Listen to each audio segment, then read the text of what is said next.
Heading डालो जनजातीय आंदोलन। हाँ वो आया पता नहीं क्या मास्टर आ गया नहीं गले में। हेडिंग डालो जनजातीय आंदोलन।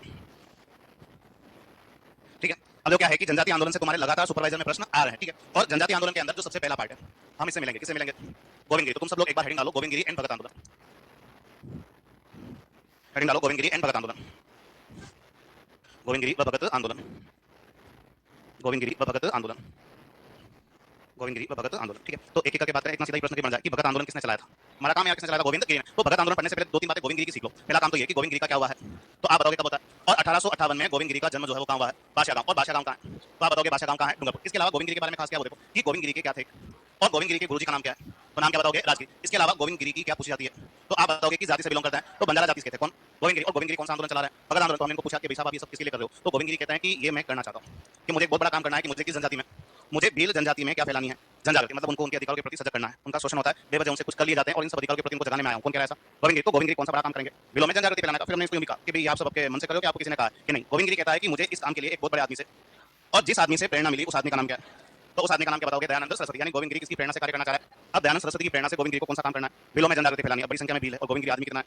देखो एक तो ये वैसे महान है। कैसे? ये खुद तो किस जाति का है, काम किन के लिए कर रहा है? भीलों के लिए। अब गोविंद गिरी एक आदमी काम इतना बड़ा करना है तो गोविंद गिरी इस काम को करने के लिए एक संगठन बनाता और इस कार्य के लिए जो संगठन बनाया उस संगठन का नाम क्या रखा? समसभा। तो एक प्रश्न हमारा और बन गया कि समसभा का संस्थापक कौन है? गोविंद गिरी ने समसभा की स्थापना कब की थी? 1883। गोविंद गिरी ने समसभा की स्थापना कहाँ की थी? तो आप बताओगे कि गोविंद गिरी ने समसभा की स्थापना 1883 में कहाँ की थी? सिरे में। अब गोविंद गिरी क्या कहता है कि हम हर किसी आदमी को समसभा में एडमिशन नहीं देते, हम हर किसी आदमी को समसभा का मेंबर, हम तो केवल उसी आदमी को समसभा का मेंबर बनाते हैं जो हमारे द्वारा, और हमारे द्वारा बनाए गए कितने नियम, और जो हमारे द्वारा बनाए गए 10 नियम मान के किसका मेंबर बनता है, उस आदमी को हम लोग क्या बोलने लग जाते हैं? भगत। और इसलिए आंदोलन का नाम क्या पड़ा? भगत आंदोलन। तो एक बड़ा प्रश्न बन गया कि वो समसभा का संस्थापक कौन है? गोविंद गिरी। गोविंद गिरी ने समसभा कब बनी? 1883। किधर बनी? सिरे। और समसभा में एडमिशन के कितने नियम है और 10 नियम मानने वाला क्या कहलाता है? भगत। इसलिए आंदोलन का नाम क्या पड़ गया? भगत। अब यहाँ से आगे सीन क्या हो देखो। तो आगे जाके समसभा की पहली क्या होती है, ये ईयर एग्जाम में आता है। तो तुम्हें कोई पूछे तो तुम लोग बताना कि समसभा का पहला मीटिंग जो है वो कब होता है? 1903। और ये इसलिए एग्जाम में आता है क्योंकि समसभा बनी कब है?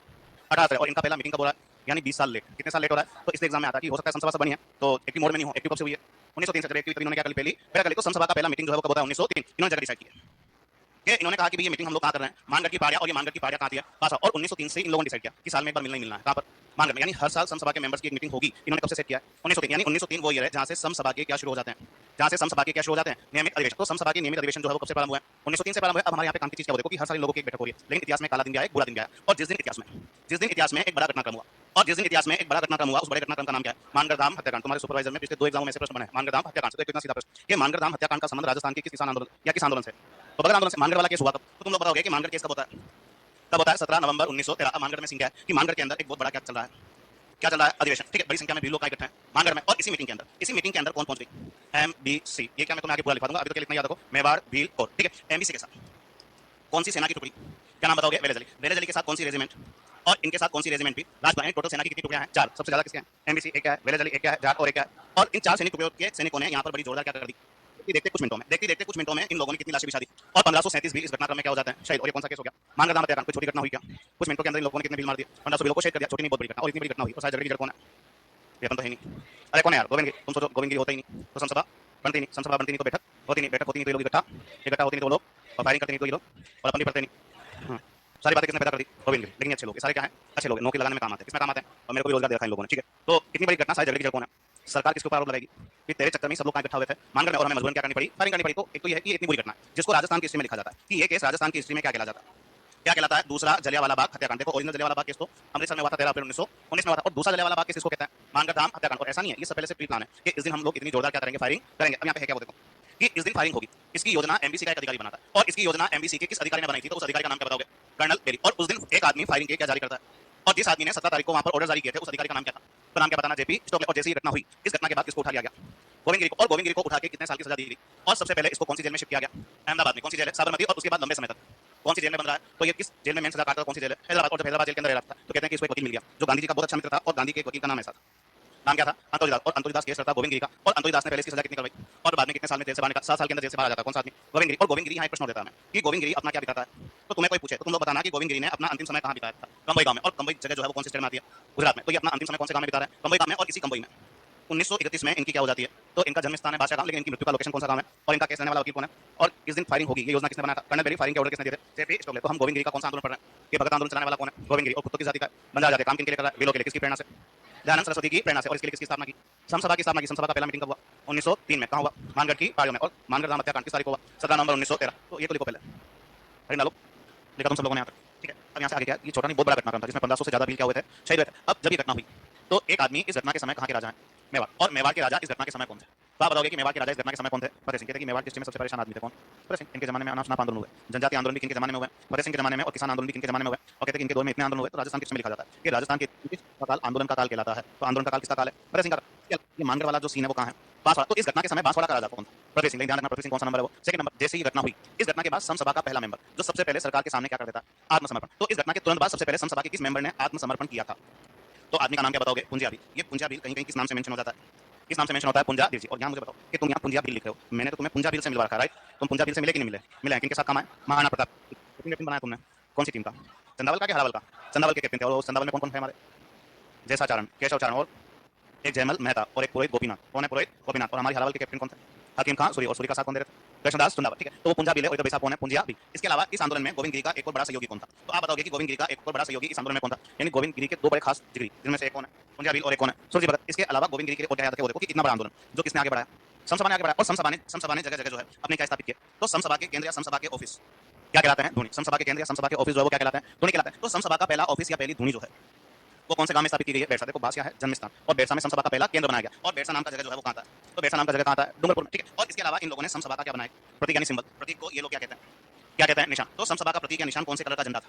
तो आप बताओगे सफेद कलर का झंडा जो है वो समसभा का क्या बन गया? प्रतीक। समसभा की पहली धुनी कहाँ बनेगी? बेरसा। दो बड़े सहयोगी, एक पुंजिया बिल और एक कौन है? सूरजी भगत। इस घटना के समय मेवाड़ का महाराणा फतेह सिंह और बांसवाड़ा के राजा फतेह सिंह सेकंड है, ठीक है। तो लिखो, देखें, देखो इस घटना के समय मेवाड़ शासक, इस घटना के समय मेवाड़ शासक कहता है कि मैंने बिलों को क्या कह के संबोधित किया है? या कभी कभी लिख दिया जाता है, क्या लिखा जाता है? जंगल का शिशु। तो बिलों को वनपुत्र या जंगल का शिशु को संबोधित करता है।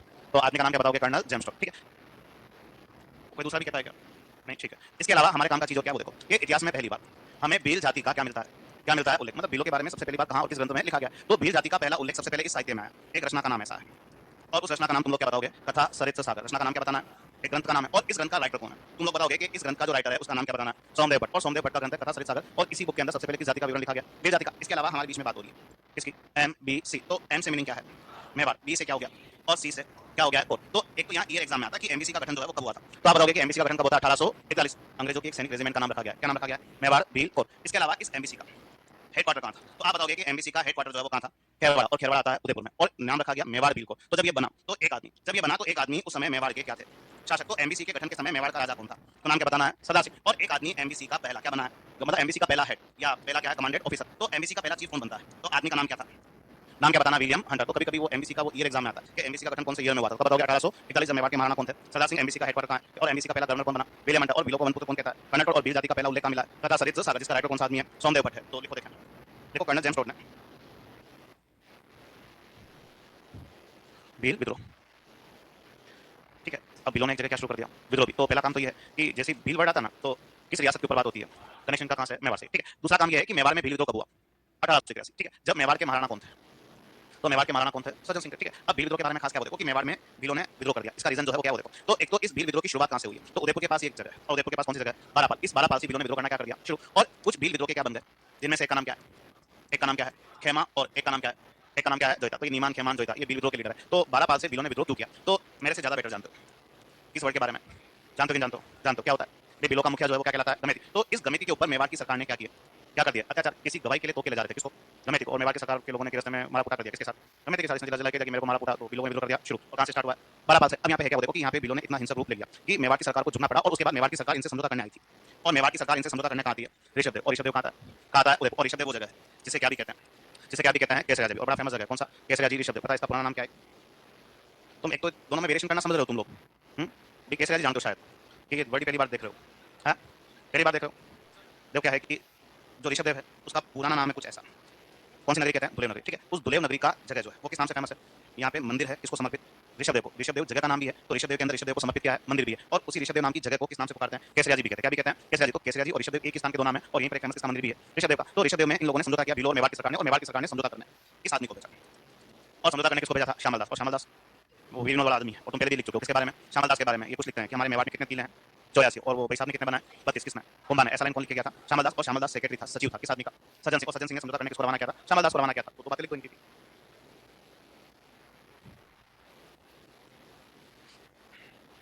लिखो भील विद्रोह 1881, भील विद्रोह 1881। लिखो मेवाड़ रियासत से संबंधित, ठीक है, लिखा तुम लोगों ने। उसके बाद नेक्स्ट लिखो, लिखो मीना विद्रोह, मीना विद्रोह, ठीक है। अब मीना विद्रोह के बारे में खास क्या देखो कि इसकी शुरुआत जो है वो लगभग कब होती है, 1851 से। कब तक चला है, ठीक है, यानी ये मेवाड़ के किस राजा के जमाने में शुरू हुआ था, जवान सिंह, और ये खत्म किसने करवा दिया, तो मेवाड़ के महाराणा किसने समाप्त किया था, स्वरूप सिंह, ठीक है। और ये कनेक्शन जो है वो भी कहां से दे रहा है अपने को, मेवाड़ से, ठीक है। अब तो क्या है कि जनरली मेवाड़ में तो भील जनजाति बिलोंग करती है, ठीक है, लेकिन मेवाड़ में एक क्षेत्र ऐसा है जहां कौन भी निवास करता है, और मेवाड़ में वो क्षेत्र केवल क्या था, कौन सा जगह है, जाजपुर। जाजपुर नाम का जगह कहाँ है, भिलवाड़ा में। तुम जाजपुर गए थे शायद, क्या करने, लड़ने गए थे, कब, 1437 में। ओके, से लड़के आए, 22 साल से, किसकी ओर से, रेपन किसकी टीम में थे, कुमार की टीम में थे, ठीक है। इसके अलावा जाजपुर के मीनाओं ने क्या कर दिया, विद्रोह कर दिया। और जाजपुर के मीनाओं ने विद्रोह क्यों किया, तो उसका रीजन ये है कि मेवाड़ की सरकार कहती है कि हम इस क्षेत्र में क्या करना चाहते हैं, कुछ क्या करना चाहते हैं, प्रशासनिक सुधार को चेंज करना चाहते हैं, और प्रशासनिक सुधारों के बहाने मीनाओं से इन लोगों ने क्या वसूल लिया, तो गुस्सा आ गया, क्या शुरू कर दिया, विद्रोह। और यहाँ पे भी थोड़ा सा हिंसक रूप हो जाता है। तो मेवाड़ की सरकार की ओर से किस आदमी ने इस विद्रोह को शांत करवाया, तो एक आदमी का नाम तुम लोग क्या बताओगे, तो एक आदमी का नाम क्या बताना, अजीत सिंह मेहता। तो लिखो, देखा 1851 से 1860, सही बात लिखा है, ठीक है। एक किताब का नाम भी है क्या, एक किताब का नाम क्या है, भगत आंदोलन। ये बुक का नाम है, जिसका राइटर एक ऐसा बंदा है। आदमी का नाम क्या बताना है, वीके वशिष्ठ। ये लिखना चाहो तो लिख दो, फिर आइए, अभी तक किसी पेपर में नहीं है। लिखो भगत आंदोलन पुस्तक, जिसका राइटर कौन है, तुम्हें वो लिखना है, ठीक है। फिर क्या है, हेडिंग डालो बहुमत भील आंदोलन,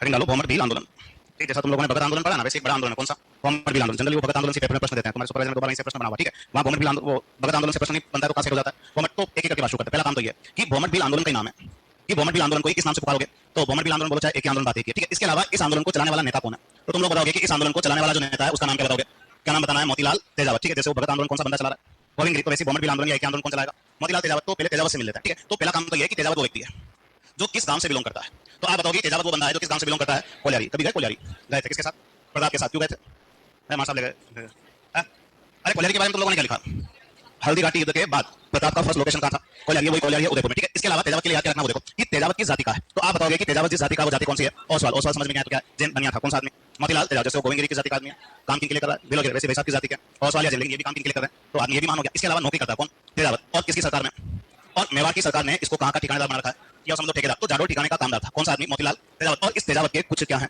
उपनाम, तेजावत वो बंदा है जिसे इतिहास में किस नाम से पुकारते हैं, तेजावत वो बंदा भी है जिसे इतिहास में क्या भी बोलते हैं, और तेजावत वो बंदा भी है जिसे इतिहास में किस नाम से भी पुकारते हैं, तो तेजावत को इतिहास में क्या भी लिखते हैं, आदिवासियों का मसीहा। तो आदिवासियों का मसीहा, बाबूजी, गांधी, ये सारे के सारे किस बंदे के उपनाम है, और तेजावत तुम्हारे लिए कौन सा आंदोलन ला रहा है, एक आंदोलन, या एक आंदोलन को क्या पढ़ोगे, बहुमत भील आंदोलन। अब तेजावत जो है बहुत बड़ा आंदोलन चला रहा है, ठीक है। तो पहला तो ये है कि इस आंदोलन का इशू क्या है, तो इस आंदोलन का जो सबसे बड़ा इशू है वो ये है कि इस आंदोलन का सबसे बड़ा इशू क्या है, बेगार। लगभग तुम मीनिंग समझते हो किसका, समझते हो नहीं समझते हो, समझते हो। बेगार का मीनिंग क्या होता है, ठोकर में काम करवाना। बेगार का सिंपल सा मीनिंग क्या है, भी बिलों से काम तो करवा लिया जाता था, लेकिन इनके बदले इनको पैसे, यानी बेगार को एक शब्द के अंदर किस नाम से डिफाइन कर सकते हो, तो इसको तुम लोग क्या बोलोगे, निशुल्क श्रम। और बिलों से विभिन्न प्रकार के क्या वसूलते थे, टैक्स। तो बस जगाने आ गए, कौन सा आदमी, मोतीलाल तेजावत। अब यहाँ पे सीन क्या देखो कि तेजावत कहता है कि देखो मैंने अपना आंदोलन कब शुरू किया, तेजावत फिर कहता है कि मैंने बड़े विशेष दिन, किस दिन, और तेजावत कहता है कि मैंने 1921 में अपने इस आंदोलन की शुरुआत जो है बड़ी फेमस जगह से की है, और वो फेमस जगह कौन सी है, मातृकुंडिया। तो पहला ही प्रश्न और इंपॉर्टेंट प्रश्न इस आंदोलन का ये एग्जाम में लाया कि बहुमत भील आंदोलन या एक आंदोलन का शुरुआत कहां से हुआ, तो तुम लोग बताओगे कि बहुमत भील आंदोलन या एक आंदोलन का शुरुआत कहां से हुआ, मातृकुंडिया से। कब होता है, 1921। और किस तिथि को, वैशाख पूर्णिमा। और मातृकुंडिया बड़ा फेमस है, लगभग सब जने जानते हो कहां है, और चित्तौड़ में भी याद रखोगे, राष्ट्रीय तहसील में, कौन सी तहसील में, ठीक है। अब तेजावत क्या कहता है कि तेजावत कहता है कि 1921 में मैंने अपने आंदोलन की शुरुआत कहां से की है,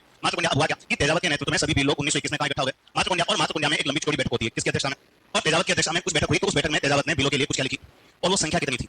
सेकंड इंपॉर्टेंट प्रश्न ये आ रहा है। पहला इंपॉर्टेंट प्रश्न इसका ये आ जाता है कि आंदोलन कहां से स्टार्ट होता है, मातृकुंडिया। और तेजावत मातृकुंडिया में बिलों के लिए कितनी मांगे लिखी था, और यही 21 मांगे इतिहास में, कि यही 21 मांगे इतिहास में क्या कहलाता है, मेवाड़ की पुकार। तो दूसरा इंपॉर्टेंट प्रश्न इसका ये एग्जाम में ज्यादा आता है कि मेवाड़ की पुकार क्या बीमारी है, 21 मांगे कौन लिखा है, तेजावत लिख रहा है, कहां लिख रहा है, मातृकुंडिया में, किन के लिए लिख रहा है, बिलों के लिए। और तेजावत ने बिलों के लिए मातृकुंडिया में जो 21 मांगे लिखी है उसे एक शब्द में क्या पढ़ोगे, और ये 21 मांगे जो है, ये 21 मांगे जो है वो सीधे कहां भेजी गई, मेवाड़ के राजा के पास। उस समय मेवाड़ के राजा कौन है, फतेह सिंह। अपने स्टार्टिंग में देखा था कि मेवाड़ में सबसे परेशान आदमी कौन थे, जिनके जमाने में ढेर सारे आंदोलन हुए। और जब फतेह सिंह के पास 21 मांगे पहुंची तो ये भी कितनी बातें मान लेता है, फिर भी इन्होंने कितनी बातें नहीं मानी, और जो 3 नहीं मानी उनमें से कौन सी थी, भी आंदोलन का सबसे बड़ा इशू क्या है, और बेगार को खत्म करने से साफ क्या कर दिया, मना। इन्होंने स्पष्ट किया कि बेगार जो इनसे खत्म नहीं हो सकती। इसके अलावा एक जो था, मेवाड़ की सरकार बिलों से वन संपदा के बदले क्या वसूलती थी, बिल जो है वो वनों के बीच में रहकर बड़े हुए, वन संपदा का यूज करना इनका प्राकृतिक अधिकार है, फिर भी मेवाड़ की सरकार इनसे क्या वसूलती थी इसके बदले, टैक्स। तो ये कहा कि नहीं, हम वन संपदा पे कर लेते रहेंगे, ठीक है। और इसके अलावा बिल लोग चाहते हैं कि हमारी फसलों को नुकसान पहुंचाते कौन, हमें सूरों को मारने की क्या दी जाए, परमिशन दी जाए। मेवाड़ की सरकार साफ मना कर देती है कि हम सूरों को मारने की परमिशन। जो 3 बातें इन्होंने नहीं मानी वो कौन कौन सी है, बेगार वाली, एक वन संपदा पर संबंधित और क्या है, और जब सबसे बड़ा इशू ही नहीं माना कौन सा, और आंदोलन का सबसे बड़ा मैटर भी क्या है, तो क्या आंदोलन बंद होगा, क्या सवाल ही नहीं। और आंदोलन चलना क्या हो जाता है शुरू। और अब इस आंदोलन के दौरान कुछ गांवों ने सरकार को क्या देना बंद कर दिया, कर देना क्या बंद कर दिया, बंद। तो इस आंदोलन में कर नहीं देने वाला पहला गांव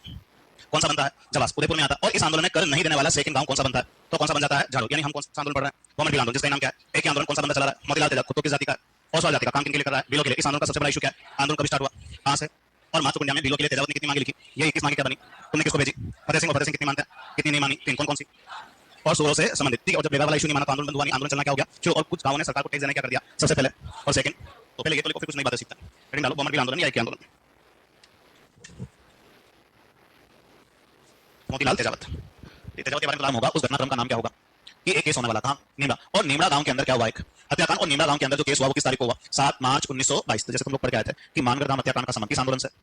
भगत आंदोलन से। तो वैसे तुम्हारा प्रश्न बन जाएगा कि नीमड़ा गांव हत्याकांड का संबंध जो है वो कौन से आंदोलन से? बॉमर बिल आंदोलन या एक आंदोलन से। और नीमड़ा गांव अभी अपने पास है ही नहीं। इस नीमड़ा गांव का जो लोकेशन है वो कहां है? कहां है? गुजरात में, ठीक है। अब नीमड़ा गांव में क्या सीन है कि नीमड़ा गांव के अंदर बिलो का एक बड़ा जोरदार क्या चल रहा था, अधिवेशन, और बड़ा जोरदार भाषण दे रहा था वहां पे कौन? और तभी इस मीटिंग के अंदर कौन पहुंच गई? कौन पहुंच जाती है? एमबीसी। और एमबीसी ने इस मीटिंग के ऊपर बड़ी जोरदार क्या कर दी, फायरिंग। देखते देखते कितने बिल, 1200 बिल इस घटनाक्रम में क्या हो जाते हैं, शायद कोई छोटी घटना हुई क्या, कुछ मिनटों के अंदर लोगों ने कितनी लाशें बिछा दी, 1200, ठीक है। और इतनी बड़ी घटना, और शायद जबरी की जड़ कौन है?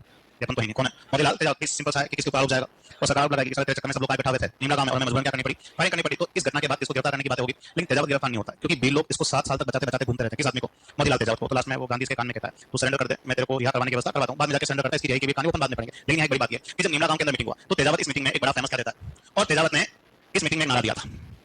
और तेजावत ने इस मीटिंग के अंदर जो एक नारा दिया था वो नारा क्या था इसका? हाकिम नहीं और हुकुम नहीं। ये हाकिम नहीं और हुकुम नहीं का नारा जो है, हाकिम नहीं और हुकुम नहीं का नारा जो है वो कौन से आंदोलन में आता है? एक ही आंदोलन या बॉमर बिल आंदोलन। और इस नारे को देने वाला बंदा कौन है? मोतीलाल तेजावत। और कहां दिया था ये नारा? नीमड़ा गांव के अंदर, ठीक है। अब हाकिम नहीं और हुकुम नहीं का नारा जो है वो किस आदमी का? मोतीलाल तेजावत का। अब तुम इसका मीनिंग तो समझ पा रहे हो कि हाकिम नहीं और हुकुम नहीं का मीनिंग क्या होता है? भाई हाकिम का मीनिंग क्या होता है? राजा। हाकिम का मीनिंग क्या है? और हुकुम यानी आदेश। तो ये क्या कहता है कि हम किसी राजा को नहीं मानते, ना उसके किसी आदेश की पालना करेंगे। लेकिन जब इसको गिरफ्तार करके जेल में पड़ता है ना, डंडे वंडे से मानने लगे। कौन सा आदमी? मोतीलाल तेजावत, ठीक है। इसके अंदर वहां पे एक केस होना है, और वो केस होगा यहाँ पर, कहाँ होता है? सिरोही। और लगभग किस तारीख के बीच में? 5 और 6 मई 1922। सिरोही में बिल्कुल दो पास पास गांव है, जिनमें से एक जगह का नाम क्या है? बालोतिया। और इनमें से एक जगह का नाम जो है वो क्या है? और बालोतिया बुला गांव के अंदर भी इस तारीख को क्या हुआ, एक हत्याकांड। और इस घटनाक्रम का संबंध भी तुम्हारे कौन सा आंदोलन से हो जाता है? बॉमर बिल आंदोलन या एक आंदोलन। तो इधर दो केस पढ़ना है, एक तो सिरोही में कौन सा केस है, बालोतिया बुला गांव, और एक कौन सा केस है, निमरा गांव का। अब क्या है कि ये भागता फिर रहा है कौन सा आदमी? लेकिन तेजावत को कहता है कौन? गांधी के, तू मेरे कहने पर सरेंडर कर दे। तो तेजावत ने गांधी के कहने पर 1929 में सरेंडर किया। और इस आदमी ने कहां आत्मसमर्पण किया? तो बड़ी फेमस जगह करता है। और ये कहां सरेंडर करता है? तो जगह का नाम क्या है? तो जगह का नाम क्या है? खेड़ब्रह्मा। और तुम्हारे बहुत काम की जगह है खेड़ब्रह्मा। क्यों काम का है? अरावली पर्वतमाला निकलती है कहां से? खेड़ब्रह्मा से। और जब भाई साहब ने खेड़ब्रह्मा में सरेंडर किया तो इसको कौन सी पुलिस रोक के ले गई? कौन सी पुलिस रोक के ले जाती है? इधर पुलिस। और भाई साहब कौन सी जेल में बंद है? इधर जेल में। और आदमी 1936 में क्या होता है, इसकी रिहाई की भी कहानी है, वो अपन लिखेंगे। जैसे तुमने शायद लिखा था कि वो गोविंद गिरी कौन सी जेल में रहा, साबरमती और फैजाबाद जेल में। तो वैसे तेजावत कौन सी जेल में फिट रहता है? तो कौन सी जेल में फिट रहता है? इधर जेल में। तो यहाँ पे तीन बड़ी बातें। तो एक तो तुम्हारे को याद रखना है कि आंदोलन जो है वो किस स्थान से शुरू हुआ है? मात्र कुंडा से, ठीक है। एक को पूछना है यहाँ पे कि मेवाड़ की पुकार क्या बीमारी है, तो क्या है? 21 मांगे तेजावत लिख रहा है, और बिलो के लिए लिख रहा है मात्र कुंडा में। 21 मांगे कहां भेज दो तुम लोग? मेवाड़ के राजा फतेह सिंह। और ये हाकिम नहीं और हुकुम नहीं का नारा किस आंदोलन में आया? एक आंदोलन या बॉमर बिल आंदोलन में। उसको देने वाला बंदा कौन है? मोतीलाल तेजावत है। लिखो देखा, लिखो निमरा जो है वो कौन सी जेल में बंद है? तेजावत जो है वो कौन सी जेल में बंद है? इडर जेल में, ठीक है। तो अब हुआ क्या कि तेजावत थोड़ा सा बड़ा नेता है मेवाड़ में, और ये जो है वो किनके लिए बड़ा खास है? अभी लोग बाबूजी के संबोधित करते हैं किस आदमी को? तेजावत। तेजावत मेवाड़ से बड़ा जुड़ा नेता है, और बहुत सारे लोगों की आस्था से जुड़ी हुई है। तो मेवाड़ की सरकार भी चाहती है कि यार जेल में खूब ले लिया, छोड़ दिया जाए किस आदमी को। और मेवाड़ की सरकार ने क्या किया कि तेजावत को छोड़ना है या नहीं छोड़ना है, उसका काम जो है वो किसको सौंप दिया? किसको सौंप दिया? महाइंद्राज सभा। किसको सौंप दिया गया? अभी महाइंद्राज सभा क्या है, समझो कि महाइंद्राज सभा जो है हमारे मेवाड़ का क्या एक कोर्ट या न्यायालय, या इसको तुम चाहो तो क्या भी कह सकते हो, क्या एक न्यायिक संस्था जो मेवाड़ में न्याय संबंधी गतिविधियां करती है। और एक जो है महाइंद्राज सभा की कहानी जो है वो शुरू कब से होती है? 1877 से। और जब मेवाड़ के महाराणा कौन थे? मेवाड़ के महाराणा कौन थे? सज्जन सिंह। और सज्जन सिंह ने उदयपुर में इसकी स्थापना की थी। और इन्होंने 1877 उदयपुर में किसकी स्थापना की थी? इजलास खास। अब इजलास खास भी कोर्ट न्यायालय है, बस इसी इजलास खास का नाम इन्होंने चेंज करवाया था। कब? और 1880 में ये इजलास खास किस नाम से काम करता है? महाइंद्रा सभा। और महाइंद्रा सभा ने अपना एक प्रतिनिधि भेजा, वही काम का। और महाइंद्रा सभा ने अपना प्रतिनिधि इस तेजावत से मिलने भेजा, और जो प्रतिनिधि भेजा उस बंदे का नाम पेपर में आता है। तो आदमी का नाम तुम लोग क्या बताओगे? नाम क्या बताओगे? मणिलाल कोठारी। अभी कोठारी मिलने जा रहा है इस आदमी से, तेजावत से। कोठारी गया तेजावत से मिलने कौन सी जेल में? इधर जेल में। जब इधर जेल में तेजावत बंद था तो कोठारी कहता है कि देख तेजावत, हम चाहते हैं कि हम तेरे को क्या कर दें। तेजावत कहता है कोठारी बोलता है जल्दी कर, जोश में आ गया था वगैरह। तो कोठारी कहता है कोई बात नहीं, तुम छोड़ने आए हो, ठीक है, लेकिन तू कसम खा ले कि आज के बाद कोई भी काम मेवाड़ की सरकार के अगेंस्ट नहीं करेगा, ठीक है। उनकी ऑफिशियल बात और भी थी। तो तेजावत ने कह दिया कि कोई भी काम मेवाड़ की सरकार के अगेंस्ट नहीं होगा। और जैसे की बातें हुई और तेजावत को जेल से क्या कर दिया गया? रिहा कर दिया गया। और जैसे तेजावत जेल से छूटा तो तेजावत कहता है कि बाकी का जीवन जो है वो किस जाति के उत्थान के लिए। और दो संगठन पैदा हुए थे आजादी से पहले, लेकिन ये खास इसलिए क्योंकि आज भी जिंदा। एक संगठन का नाम क्या है? वनवासी संघ। और एक संगठन का नाम क्या है? तो एक संगठन का नाम जो है वो क्या है? वनवासी छात्रावास। ये ऐसे दो संगठन हैं जो उस जमाने में बने, लेकिन अंडर गवर्नमेंट आज भी काम करते हैं, ठीक है। तो वनवासी संघ की स्थापना जो है कब होती है? 1936। इसकी स्थापना कहां हुई है? उदयपुर में। और इस संगठन का एक बंदा जो है वो क्या है? संस्थापक। और इस संगठन का जो बंदा संस्थापक है उसका नाम क्या बताओगे? मोतीलाल तेजावत, ठीक है। इसके अलावा एक संगठन कौन सा बना? वनवासी छात्रावास। और वनवासी छात्रावास की स्थापना 1943 कहां होती है? उदयपुर में। और किस नेता ने की थी? तो बंदे का नाम जो है तुम लोग क्या बताओगे? तो बंदे का नाम क्या बताना? बलवंत सिंह मेहता। अभी नाम एक जैसे लग रहा है, लेकिन दोनों चीजें बिल्कुल क्या है? अलग अलग है। एक वर्ड क्या है? वनवासी संघ, और एक वर्ड क्या है? वनवासी छात्रावास। वनवासी संघ पूछे तो कौन सा बंदा बना रहा है? मोतीलाल तेजावत। और छात्रावास पूछे तो कौन बना रहा है? बलवंत सिंह मेहता। दोनों संगठन आज भी जिंदा, आज भी काम कर रहे हैं, और दोनों संगठन कहां पैदा हुए हैं? उदयपुर में। उस बलवंत सिंह मेहता से मैं तुम्हें आगे मिलूंगा, लेकिन एक बात सीख लो कि बलवंत सिंह मेहता वो व्यक्ति था जिसने 1915 कहां? उदयपुर में एक संगठन बनाया था, और युवाओं का एक संगठन बनाया था। और उसका नाम क्या बताओगे? क्या नाम बताओगे? प्रताप सभा। एक संगठन उदयपुर में बनाया जिसका नाम क्या है? प्रताप सभा। उस प्रताप सभा का संस्थापक भी कौन सा आदमी है? और बलवंत सिंह मेहता ने किसकी स्थापना की? वनवासी छात्रावास की, ठीक है। तो यहाँ पे एग्जाम में आता है ना, ये कोठारी आता है कि उसकी रिहाई के लिए महाइंद्रा सभा का कौन सा मेंबर उतर गया था? कौन गया था? मणिलाल कोठारी। और महाइंद्रा सभा क्या है? मेवाड़ का एक न्यायालय जो पहले किस नाम से काम करता था? इजलास खास किसके जमाने में बना और कब बना था? तो लिखो देखें, लिखो तेजावत वन, हेडिंग डालो मीना आंदोलन। मीना आंदोलन, ठीक है। अब जो क्या है कि मैंने तुम्हें शायद ऐसा लिखा है कि अगर मैं तुम्हें गलती से ऐसा पूछ लूं कि सबसे पहले भील जाति का विवरण हमें किस साहित्य में मिलेगा? लिखा है तुम लोगों ने कि सबसे पहले भील जाति का विवरण जो है वो किस साहित्य में आता है? कथा सरित्र सागर में। कौन है राइटर? सोमदेव भट्ट। ठीक है, तो वैसे इतिहास में पहली बार किसका उल्लेख? मीणाओं का उल्लेख। ठीक है, अब तो क्या है कि मीणाओं का भी एक बड़ा ऐतिहासिक कनेक्शन है, तो मैं शायद थोड़ा बहुत याद होगा कि जैसे वो चार होते हैं। चार क्या होता है? हाथ पैर दिशाओं के अलावा चार क्या होते हैं? वेद होते हैं। तुम्हें चार वेदों के नाम पता है? क्या क्या होता है? नहीं, तुम एग्रीकल्चर वालों ने इसलिए पूछा हूं, क्या पता है कि कितनी वेदों के नाम भूल गए हो? हां, अरे ना, ऋग्वेद, सामवेद, यजुर्वेद और अथर्ववेद। ठीक है, जैसे अगर मैं तुम्हें पूछूं कि प्राचीन भारत में दर्शन थे, दर्शन समझ रहे हो? हाँ, सुबह के शाम के दिन कैसे नहीं? हाँ, प्राचीन भारत में 6 दर्शन थे। कितने दर्शन थे? जिनको षड दर्शन कहते हैं। क्या थे? षड दर्शन। जैसे नहीं है वो योग दर्शन, योग भी क्या था? एक दर्शन था। ठीक है, पता योग कौन करता है? बाबा रामदेव करते हैं ना। हाँ, वो अपना इंस्टीट्यूट किस नाम से चलाते हैं? पतंजलि के नाम से। तो योग दर्शन का रचयिता कौन है? पतंजलि। एक ऋषि का नाम है जिसने फेमस क्या लिखा है? योग दर्शन। बाकी एक न्याय दर्शन भी होता है, सांख्य भी होता है, उत्तर मीमांसा, पूर्व मीमांसा, वैशेषिक भी होता है। ठीक है, वो जैसे वो पता है 108 होते हैं एम्बुलेंस के अलावा। हाँ, नहीं पड़े काम तुम्हारे से कभी? हाँ, एक सबसे प्राचीन पुराण है और 18 पुराणों में सबसे प्राचीन पुराण जो वो कौन सा है? इसी मत्स्य पुराण के अंदर सबसे पहले की जाति का विवरण है मीनाओं का। वो कनेक्शन भी से बताती है। मत्स्य का मीनिंग क्या होता है? क्या होता है? मछली। मछली को जनरली क्या बोलते हैं? मीन। मीन से क्या से हो जाता है? मीना से हो जाता है। एक लाइन लिख दो। देखो, मीना जाति का प्रथम उल्लेख, मीना जाति का प्रथम उल्लेख देखो मत्स्य पुराण में मिलता है। मीनाओं का निवास स्थान उस जमाने में जनरली कौन सी रियासत था? तो राजस्थान के इतिहास में इस आंदोलन का प्रभाव क्षेत्र जो है वो केवल कौन सी रियासत तक सीमित है? जयपुर रियासत। इसके अलावा मीनाओं ने आंदोलन चलाया। मीनाओं ने आंदोलन चलाया, इसका इतिहास में क्या था? कारण। अब कारण क्या है? तो मीनाओं के ऊपर कब की बात है? 1924। और मीनाओं के ऊपर क्या बनाया गया? एक कानून। और मीनाओं के ऊपर जो कानून बनाया गया था उस कानून का नाम क्या बताओगे? तो उस कानून का नाम क्या बताना है? जरायम पेशा कानून। अब ये ऐसा कानून है जो किसी रियासत की सरकार ने नहीं बनाया। ये कानून अंग्रेजों के देने। किनके देने? और मीनाओं के ऊपर अंग्रेजों ने 1924 के अंदर एक कानून बनाया जिसका नाम क्या रखा गया? और ऐसा नहीं कि अपने इधर ही मीना रहते नहीं, जहां जहां भारत में मीना रह रहे हैं समान रूप से उनके ऊपर कौन सा कानून बनाया? जरायम पेशा कानून। तो एक तो काम तुम्हारा ये है कि तुम इस जरायम पेशा कानून को किस नाम से भी पुकारोगे? तो तुम इस जरायम पेशा कानून को किस नाम से भी पुकारोगे? दादरी अधिनियम। तो जरायम पेशा कानून बोलो चाहे दादरी अधिनियम, बात एक ही। अब इसी कानून को हटाने के लिए मीना जाति क्या करेगी? आंदोलन करेगी। मतलब गड़बड़ तो है इसमें। अरे इसमें जरायम पेशा कानून है और क्या गड़बड़ है? तो इस कानून ने कहा गया कि प्रत्येक वयस्क मीना उस जमाने में किससे ऊपर, और इस कानून में अप्लाई किया गया कि प्रत्येक वयस्क मीना को रोज प्रतिदिन सुबह थाने में क्या देनी पड़ेगी? क्या देनी पड़ेगी? हाजिरी। अब ये कानून बनाया था अंग्रेजों ने। ठीक है, और अंग्रेजों ने किसने बनाया? क्योंकि उस जमाने में चोरी डकैती लूटमार की घटना क्या हो रही थी? ज्यादा हो रही थी। बस उन्हीं घटनाओं को कंट्रोल करने के लिए, उन्हीं घटनाओं को कंट्रोल करने के लिए अंग्रेजों ने मीनाओं के ऊपर कौन सा कानून बनाया? जरायम पेशा कानून। अब कानून अच्छा है कि बुरा है? आपने कुछ नहीं करना, वो जमाने की बात, तो आजाद अपन क्या करना है? बुरा ज्यादा हो गया। एक आप तो सुबह के मुंडा धोनी का जाना थाने में जाना सालों कहीं नहीं, जाहिर सी बात। ठीक है, और इसी कानून को हटाने के लिए मीना जाति आंदोलन क्या करेगी? शुरू। अब ये कानून जो है वो बना कब है? और हमें इस कानून को देखना है किसके संदर्भ में? राजस्थान के संदर्भ में। पहला काम कि राजस्थान में ये कानून कब अप्लाई हुआ? 1930। क्योंकि राजस्थान में इस कानून को लागू करने की टेंशन केवल किस रियासत को है? अन्य रियासत के राजाओं को कोई टेंशन नहीं है, क्योंकि उनके वहां पे ना के बराबर रहता है कौन? और सबसे बड़ी टेंशन केवल किस रियासत की है? तो बहुत सालों तक तो जयपुर रियासत की सरकार ने कलम टोल की अंग्रेजों के सामने बहाना बनाया, क्या लागू कर देंगे, लागू कर देंगे, लागू कर देंगे। लेकिन फिर अंग्रेज पीछे पड़ गए कि हमने कोई कानून कब बनाया था? 1923। और तुमने अभी तक तुम्हारी रियासत में लागू क्यों नहीं किया? तो मजबूरन अब जयपुर रियासत को काम क्या करना पड़ेगा। लेकिन जयपुर की सरकार ने दिमाग में क्या दिमाग लगाया कि वो कह रहे हैं कि लोग इस कानून का विरोध कर रहे हैं, तो एक काम करते हैं कि इस कानून को नाम बदलकर क्या कर देते हैं? लागू कर देते हैं। और 1930 के अंदर जयपुर की सरकार ने इस कानून को किस नाम से लागू करने की कोशिश की? तो इसको किस नाम से लागू करने की कोशिश की? Criminal tribe act. और इसको अगर हिंदी में लिखते हैं तो ये बन जाता है कुछ ऐसा कि इस कानून को तुम लोग किस नाम से भी पुकारोगे? जनजाति आपराधिक अधिनियम। तो जनजाति आपराधिक अधिनियम बोलो चाहे क्रिमिनल ट्राइब एक्ट, बात एक ही है। और जयपुर की सरकार ने इसी जरायम पेशा कानून को किस नाम से बदल के लागू कर दिया? क्रिमिनल ट्राइब के नाम से। तो कानून तो एक ही है लेकिन नाम कितने आ गए? 4। कौन कौन सा? क्या भी, दादरी, कब भी, क्रिमिनल ट्राइब एक्ट और क्या भी, जनजाति आपराधिक। और ये कानून बना कब है? तो इसमें राजस्थान में अप्लाई कब होगा? 1923। और राजस्थान में ये कानून सबसे पहले किस रियासत में लागू हुआ था? तो आप बताओगे कि ये कानून राजस्थान में सबसे पहले किस रियासत में लागू हुआ? जयपुर रियासत। अब जयपुर के अंदर भी विरोध होना क्या हो जाएगा? शुरू। तो जयपुर के मीनाओं ने एक संगठन बना के काम शुरू किया। वो संगठन कब बना? और 1933 के अंदर इन्होंने एक संगठन बनाया था और उस संगठन का नाम रखा इन्होंने क्या? क्या नाम रखा इन्होंने? मीना क्षेत्रीय सभा। और इस मीना क्षेत्रीय सभा की स्थापना जो है वो कब होती है? 1923। और ये संगठन इस कानून का विरोध करना क्या करता है? शुरू। तो यहाँ पे भी दो बातें आ रही है कि जरायम पेशा कानून बना कब है और राजस्थान में अप्लाई कब हुआ है? तो आप बताओगे किस अप्लाई हुआ? 1930 में। और किस नाम से? Criminal tribe act. और सबसे पहले किस रियासत में अप्लाई करोगे? जयपुर रियासत में। लेकिन ये बात तो ना के बराबर आती है, तो इसका सेकंड पैरा वहां से कोई प्रश्न बनता है। इनके लिए यहाँ कुछ लिखो, देखें कल से आगे लिखो। देखो, इस आंदोलन का प्रभाव क्षेत्र, इस आंदोलन का प्रभाव क्षेत्र जयपुर रियासत था। तारीख आती है अगर यहाँ से कोई प्रश्न आया तो क्या तारीख आती है? 7 अप्रैल 1944। दिन याद रखना। ठीक है, इस दिन मीणाओं का एक बड़ा ही फेमस क्या होता है? क्या होता है? अधिवेशन। तो पहला काम तो तुम्हारा ये होगा कि इस तारीख को मीणाओं का फेमस अधिवेशन किधर हुआ? तो तुम्हारा आंसर है कि इस दिन मीणाओं का जो फेमस अधिवेशन जो है वो कहाँ होता है? नीम का थाना। और नीम का थाना का आजकल वापस तो वो है कि नहीं आजकल? है, घूम के क्या वापस आ गया ना सीकर में। तो 7 अप्रैल, तुम्हें ये तो आ गया कि जिले कितने तुम्हारे आवाज को कम ज्यादा हुए देखते रहना उनको। ठीक है, तो 7 अप्रैल 1944 मीणाओं का एक अधिवेशन जो है वो कहाँ होता है? नीम का थाना। और यहाँ एक प्रश्न और बनता है कि जब नीम का थाना में इन लोगों का एक फेमस मीटिंग हुआ तो एक बंदा उस मीटिंग की क्या करता है? और आप बताओगे कि नीम का थाना में जब इन लोगों का अधिवेशन हुआ तो उसकी अध्यक्षता किस आदमी ने की थी? तो उस एक आदमी का नाम क्या बताओगे? मुनि मगन सागर। और मगन सागर की अध्यक्षता में नीम का थाना में मीणाओं का फेमस अधिवेशन किस तारीख को हुआ? 7 अप्रैल 1944। तो एक तो नया आदमी और मिल गया तुम्हें। कौन? मुनि मगन सागर। मगन सागर को याद रखोगे क्यों? क्योंकि मगन सागर की क्या है?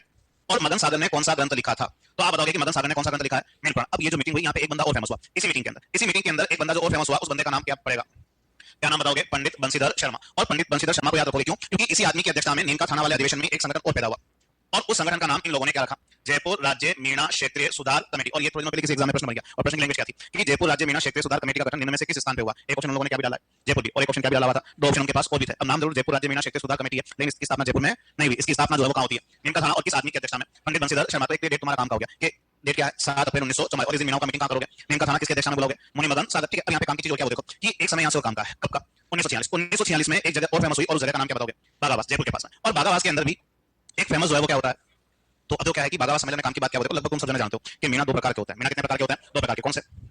भी चौकीदारी और जमींदारी, ठीक है। तो कहते हैं कि इस भागावास सम्मेलन के अंदर कौन से मीना पहुंचे, कौन से मीना पहुंचता है, चौकीदारी मीना। और चौकीदारी मीना ने कह दिया कि तुमने हमारे ऊपर से वो कानून नहीं हटाया, कौन सा कानून, जरायम पेशा कानून, कि तुमने हमारे ऊपर से जरायम पेशा कानून नहीं हटाया, आज से कौन सा काम बंद, कौन सा काम बंद, चौकीदारी। और जिस दिन मीना ने चौकीदारी छोड़ने की घोषणा की थी वो तारीख क्या थी, वो तारीख क्या थी, 28 अक्टूबर 1946। और जिस दिन मीना ने चौकीदारी छोड़ने की घोषणा की वो तारीख थी 28 अक्टूबर 1946। और इस दिन मीना जाति ने क्या बनाया था, तो आप बताओगे कि इस दिन मीना जाति ने क्या बनाया था, मुक्ति दिवस। एग्जाम में इतने सीधे प्रश्न भी आए हैं कि राजस्थान में किस जनजाति ने मुक्ति दिवस मनाया था, मीनाओं ने। और मीनाओं ने मुक्ति दिवस किस तारीख को बनाया, 28 अक्टूबर 1946। क्यों बनाया, चौकीदारी छोड़ने की घोषणा, चौकीदारी छोड़ने की घोषणा क्योंकि जरायम पेशा कानून नहीं। और ये लोग चौकीदारी छोड़ने की घोषणा करते कहां करते हैं, भागावास में, ठीक है। इसके अलावा 1946 के अंदर ही एक आदमी और फेमस हुआ। और 1946 के अंदर मीनाओं के एक नेता कौन थे, ठाकर बापा ने कुछ प्रयास किए। तो कहते हैं कि ये कानून जो है वो राजस्थान में सबसे पहले कहां से हटा दिया गया था। देखो राजस्थान में सबसे पहले अप्लाई भी कब हुआ था, 1930 जयपुर में। राजस्थान में सबसे पहले हटाया भी कहां से जाएगा, 1946 जयपुर। तो लागू भी सबसे पहले जयपुर में हुआ और हटाना भी सबसे पहले कहां है, लेकिन अभी ओवरऑल राजस्थान से समाप्त नहीं हुआ, वो केवल किसी रियासत में समाप्त हुआ है। और ये कानून ओवरऑल राजस्थान में कब समाप्त हुआ था, तो आप बताओगे कि ये कानून राजस्थान में ओवरऑल कब समाप्त होता है, 1952। जो जरायम पेशा कानून मीनाओं के ऊपर अंग्रेजों ने बनाया था वो कानून ओवरऑल जो इन लोगों के ऊपर हटाया गया 1952। अपने आप में एक बहुत बड़ा वर्ष हो गया, कौन सा, 1952। क्योंकि 1952 ये वो समय है, आज कितने साल हो गए, आजाद हुए कि नहीं हुए, आजाद हो गए ना, है 47 में कि 50 में, 15 अगस्त की 26 जनवरी, बात ठीक है। तो यहाँ आजादी के कितने साल हो गए, 5 साल। मतलब आजादी के 5 साल बाद भी मीनाओं के ऊपर कौन सा कानून लागू रहा है, वो तो राजस्थान सरकार का दिमाग गया कि अंग्रेजों के जमाने का कोई कानून बना हुआ है, वो अभी तक इस पे क्या हुआ, अप्लाई कर रखा है। तो उन्होंने फिर इस कानून को ऑफिस हटाने की घोषणा कब की थी, 1952। दो बड़ी बात है, एक तो मुक्ति दिवस पूछते थे, क्या तारीख है, 28 अक्टूबर 1946। और वो पूछेगा कि वो मीनाओं का मीटिंग फेमस कहाँ हुआ था, नीम का थाना में, और किस तारीख को हुआ है, 7 अप्रैल 1944। और उसकी अध्यक्षता कौन सा आदमी करता है, मणिमगन सागर करता है। तो लिखो देखें, देखो 7 अप्रैल 1944 को में ये कानून पूर्णतया राजस्थान में, ये कानून पूर्णतया 1952 में समाप्त हुआ था। राजस्थान में ये कानून पूर्णतया 1952 में समाप्त हुआ था। राजस्थान में ये कानून पूर्णतया 1952 में समाप्त हुआ था, ठीक है, आजादी के 5 साल बाद, ठीक है। और इस आंदोलन के कुछ नेता, जिनमें से एक नेता का नाम क्या बताओगे, एक का नाम क्या है, एक का नाम, और एक बंदा कौन है, लिख दो। देखो छोटूराम महादेव, छोटूराम महादेव जवाहर सिंह, छोटूराम महादेव जवाहर सिंह व लक्ष्मी नारायण जरवाल, छोटूराम महादेव जवाहर सिंह व लक्ष्मी नारायण जरवाल इस आंदोलन के अन्य नेता थे। छोटूराम महादेव जवाहर सिंह लक्ष्मी नारायण जरवाल इस आंदोलन के अन्य नेता थे, इस आंदोलन के अन्य नेता थे, ठीक है। दो बातें सीखनी है इसके लिए, मेर विद्रोह के लिए, ठीक है। तो पहला काम तो तुम्हारा यह है कि मेर भी एक जाति का नाम है, ठीक है। और इस विद्रोह का केंद्र जो है वो कौन सी रियासत है, जोधपुर। जब जोधपुर के राजा जो थे वो कौन थे, कौन थे, मानसिंह राठौर। और मानसिंह राठौर के जमाने में कौन सा विद्रोह हो जाता है, मेर विद्रोह। और मेरों ने विद्रोह की शुरुआत जोधपुर में एक जगह से की है, और जगह का नाम क्या है, जगह का नाम क्या है, जाट। और इस क्षेत्र में कई मेर निवास करते हैं। और मेरों ने विद्रोह क्यों किया, तो उसका रीजन ये है कि ये बहुत ज्यादा जो है जोर जबरदस्ती करते थे, कौन, और अंग्रेजों ने मेर जाति के ऊपर अत्यधिक क्या स्थापित कर दिया, और अत्यधिक नियंत्रण के कारण मेर जाति ने क्या कर दिया, विद्रोह कर दिया। और सिंपल सा एक लाइन याद रखना और कि इसी मेर विद्रोह को दबाने के लिए, इसी मेर विद्रोह को दबाने के लिए अंग्रेजों ने एक बटालियन बना दी, जिसका नाम क्या रहा, या उसको जो है वो किस नाम से पुकारोगे, क्या भी कहोगे, मेर रेजिमेंट। और मेर रेजिमेंट की स्थापना अंग्रेजों ने 1822 में इसका हेडक्वार्टर का बनाया। तो हेडक्वार्टर का बनाया था बिहार में, जैसे वो तुमने एमबीसी बनाया था, क्या बनाया था, बनाया क्या तुमने, एमबीसी का फुल फॉर्म क्या होता है, मेवाड़ बिल कोर, कब बनाया था, 1841 में। हेडक्वार्टर कहां था, खैरवाड़। तो वैसे मेर या मेरवाड़ा रेजिमेंट का गठन जो है वो कब होता है, 1822 में, और इसका हेडक्वार्टर कहां था, बिहार में। तो दो बातें इसकी लिख दो। देखो मेर विद्रोह 1818 आ रही है, तो घबरा क्यों है तुम लोग इतना, है, हाँ वो मैं लगवा दूंगा, एग्जाम मार्च में ना तुम्हारा,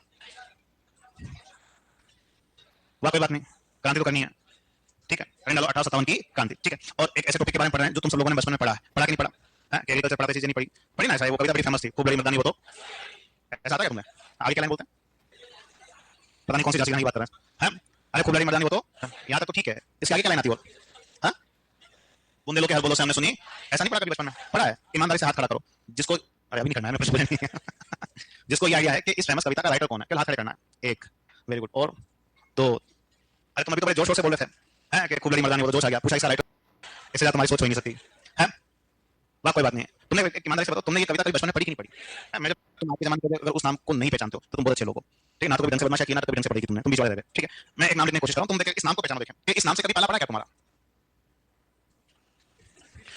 है, क्या नाम लिखा है, नहीं एक सेकंड को, हाँ बस ठीक है, तुमने लिखी थी कविता लिखी है, तुम बहुत अच्छे लोग वाकई में। अगर तुम्हें आज के जमाने को तुम्हें इसके बारे में भी आइडिया नहीं था ना, तो ये तो पॉसिबल भी नहीं था, 7 जन्म तक तुम्हें इसका नाम नहीं आ सकता, वो 2-3 लक्ष्मी कुमारी टुंडा वाले, चलो पांच साथ में बैठे, चलो पांच आंसर लिखिए। वो फेमस कविता जो किसकी देन है, सुभद्रा कुमारी चौहान की देन है, जो उसने फेमस लिखी कविता लिखी है, तो मैं नहीं आ रहा हूं, बात नहीं, मेरे क्या करना। तो अपन क्या पढ़ना चाह रहे हैं, क्रांति के बारे में, ठीक है। बचपन में कहना कि लेसन पढ़ा है क्रांति का, पढ़ा कि नहीं पढ़ा, पढ़ा कभी बचपन में ऐसा प्रश्न आया कि 1857 की क्रांति के कारणों की व्याख्या करो, क्वेश्चन लिखा था नंबर 6, 200 उत्तर दीजिए, है। अरे तुमने तुम्हारे जीवन में कभी ऐसा आंसर लिखा कि लिखा, किसने लिखा, हाथ खड़े करो देखें कि हमने आंसर लिखा, शाबाश, 1 2 नहीं, ठीक है, और बाकी नहीं और पढ़ना वाले होंगे कहीं, है। अरे कभी ऐसा लिखा क्या कि 1857 की क्रांति के कारण क्या क्या लिखते थे उसमें, हाँ कोई बात नहीं, एक तो ये बता रहे कोई कारतूस वाला लफड़ा है, क्या लफड़ा है, क्या सीन था कारतूस वाला, वेरी गुड। उसके ऊपर गाय और सोर की क्या लगी होती थी, चर्बी लगी, ठीक है, उससे क्या हो गया, मुंह से खोलना पड़ता, ठीक है, वो भी कर दिया, उससे क्या हो गया, वेरी गुड, धर्म भ्रष्ट हो गया, वो भी कर दिया, उससे क्या हो गया, हाँ कोई बात नहीं, तुम बहुत सही बताने की कोशिश करो, मैं बैठ रहा हूँ, मुझे से मुझे पढ़ना है, ठीक है, कि तुम लोग जो है वो चर्बी वाले कारतूस की बात करो, किसकी बात करो, वहां तक तो ठीक है कि चर्बी वाले कारतूस है, गाय और सोर की क्या लगी हुई है, चर्बी, ठीक है, उसको मुंह से क्या करना पड़ता था, छीलना पड़ता, गाय हिंदुओं के लिए, सोर मुस्लिमों के लिए, ठीक है, धर्मी भ्रष्ट करो तुम लोग, ठीक है, उसके आगे क्या हुआ, तो कोई बात नहीं, मैं जहाँ ले जाना चाह रहा हूँ तुम वहाँ नहीं जा रहे हो, ठीक है। तो पहला काम तो तुम्हारा ये, पहले तुम लोग मुझे ये बताओ, क्या ऐसे वो कारतूस क्या जेब में रख के घूमते थे, या बचपन में अपने क्लासों के एक दूसरे को चौके फेंक के मारते वैसे फेंक के मारते थे क्या? नहीं यार, कारतूस कहाँ लगते थे, बंदूक में ले। तो पहला केस तो ये है कि समस्या चर्बी वाले कारतूस नहीं, समस्या वो बंदूक है जिसके लिए अफवाह फैलती है कि इस बंदूक में जो कारतूस आएंगे उनके ऊपर गाय और सुअर की चर्बी का क्या होगा, यूज होगा। और वो बंदूक कौन सी थी? अंग्रेजों ने तो कभी लिखा ही नहीं कि हमने गाय और सुअर की चर्बी वाले कारतूस का भी यूज किया है। वो कहते कैसे पॉसिबल है, कारतूस के ऊपर लगाना पॉसिबल ही नहीं है। वो तो एक कारखाना है जहां ये कारतूस बनते थे, वहां से किसी इंडियन ने एक अफवाह फैला दी कि अब तुम्हारे पास जो कारतूस आएंगे उनके ऊपर भी गाय और सुअर की क्या लगाएंगे, अंग्रेज चर्बी लगाएंगे। और उस अफवाह को हम लोगों ने सच मानना क्या कर दिया शुरू। तो समस्या एक्चुअल में चर्बी वाले कारतूस नहीं थे, समस्या ये बंदूक है जिसके लिए अफवाह फैली कि इस बंदूक में जो कारतूस आएंगे उनके ऊपर गाय और सुअर की चर्बी का क्या किया जाएगा, यूज किया जाएगा। अब यहाँ पे काम की बात क्या है वो देखो कि हम केवल दो बातें सीखेंगे, कहाँ के लिए, यानी इस क्रांति को भारत से शुरू करके अपने क्लाइंट पे देंगे राजस्थान। तो एक तो हेडिंग डालो तुम लोग, क्रांति में भारत की स्थिति, हेडिंग डालो क्रांति में भारत की स्थिति, क्रांति में भारत की स्थिति, क्रांति में भारत की स्थिति, क्रांति में भारत की स्थिति। ठीक है, तुमने कभी कभी ऐसा भी पढ़ा होगा कि 1857 की क्रांति सफल हुई कि असफल हुई थी। तो कभी कभी ऐसा भी सीन होता था, और डेली भी करते थे, तुम शायद नहीं करते होंगे, छोड़ देखते थे कि पिछले वाले सेशन में अगर ये प्रश्न आया तो इस वाले सेशन में ये वाला प्रश्न आएगा कि 1857 की क्रांति असफल हुई है, कारणों की व्याख्या करो। कभी ऐसा भी आंसर लिखा तुमने तुम्हारी लाइफ में? क्या क्या कारण लिखा था असफलता में? एक कारण जैसा वो कारतूस वाला याद है ना तुम्हें फटाफट से, तो वैसे कानून जमाने सबसे पहले याद आता है कि हमारी क्रांति इसलिए भी असफल हुई थी क्योंकि हमने समय से पहले क्या कर दी थी, तो हमारी प्लानिंग के अकॉर्डिंग क्रांति का दिन हम लोगों ने क्या चुना था। तो आप बताओगे कि हमारी प्लानिंग के अकॉर्डिंग क्रांति का दिन क्या था? क्या था? 31 मई 1800। इस दिन हमें क्रांति करनी थी, लेकिन हम टाइम बिफोर क्रांति क्या कर देते हैं, शुरू। इसके अलावा जब क्रांति हुई तो हम लोगों ने दो सिंबल डिसाइड किया कि क्रांति के दो प्रतीक चिन्ह, जिनमें से क्या था, और क्रांति का एक प्रतीक चिन्ह तुम लोगों ने क्या बनाया था, कमल का फूल। तो रोटी और कमल का फूल क्रांति के दो प्रतीक है, आगे आगे पास हो रहे, मतलब वहां क्रांति हो रही है। यहाँ पे भी ध्यान रखना कि रोटी जो है वो किनके लिए प्रतीक है, जनता के लिए, और कमल का फूल किनके लिए प्रतीक है, किनके लिए प्रतीक बना था, सैनिकों के लिए। जब क्रांति हुई तो एक आदमी दिल्ली पर बैठा हुआ, एक आदमी दिल्ली पर बैठा हुआ क्या है, मुगल शासक। और जो दिल्ली पर बैठा हुआ मुगल शासक है उसी को हमने क्रांति का क्या घोषित किया, और जो क्रांति का नेता जिसे हम लोगों ने घोषित किया उस आदमी का नाम क्या है, बहादुर शाह सेकंड। और इसी बहादुर शाह सेकंड को जनरली क्या बोलते हैं, तो जनरली बोला जाता है बहादुर शाह जफर। क्या बोला जाता है, बल्कि वो बहादुर शाह जो जफर वाला है वो कौन सा नंबर वाला है, सेकंड नंबर वाला। वो तो बहादुर शाह सेकंड, मैंने तुम्हें बहादुर शाह फर्स्ट से भी मिलवाया। कौन है बहादुर शाह फर्स्ट?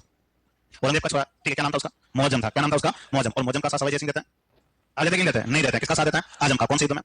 जलाओ के युद्ध में, जो कब हुआ था, 1707 में, ठीक है। तो बहादुर शाह फर्स्ट, बहादुर शाह कौन है, सेकंड। और बहादुर शाह सेकंड को जफर इसलिए बोलते हैं भाई साहब को लिखने का बहुत शौक है, और जो कुछ भी लिखते थे वो किस नाम से लिखते थे, जफर नाम से। आदमी का नाम क्या पड़ गया, बहादुर शाह जफर। और हमने क्रांति की थी किनके खिलाफ, अंग्रेजों के खिलाफ। तो अंग्रेजों के जमाने में भारत का सबसे बड़ा अधिकारी क्या कहलाता था, गवर्नर जनरल, यानी जी। तो क्रांति के समय भारत का गवर्नर जनरल कौन था, तो आदमी का नाम क्या बताओगे, लॉर्ड कैनिंग। तो दो तीन बातें लिखना है कि हमारी प्लानिंग के अकॉर्डिंग क्रांति कब होनी थी, 31 मई 1857। क्रांति के सिंबल क्या थे, रोटी और कमल का फूल, जिसमें रोटी किनके लिए प्रतीक है, जनता के लिए, कमल का फूल क्रांति का नेता किसे घोषित किया, बहादुर शाह सेकंड, जो इस समय किस पोस्ट पे भी था। और जब क्रांति हुई तो एक आदमी भारत का गवर्नर जनरल सबसे बड़ा हेड कौन है, लॉर्ड कैनिंग। तो दो बातें लिख दो आज की। तो लिखो क्रांति की निश्चित दिनांक, क्रांति की निश्चित दिनांक देखो 31 मई 1857, क्रांति की निश्चित दिनांक 31 मई 1857।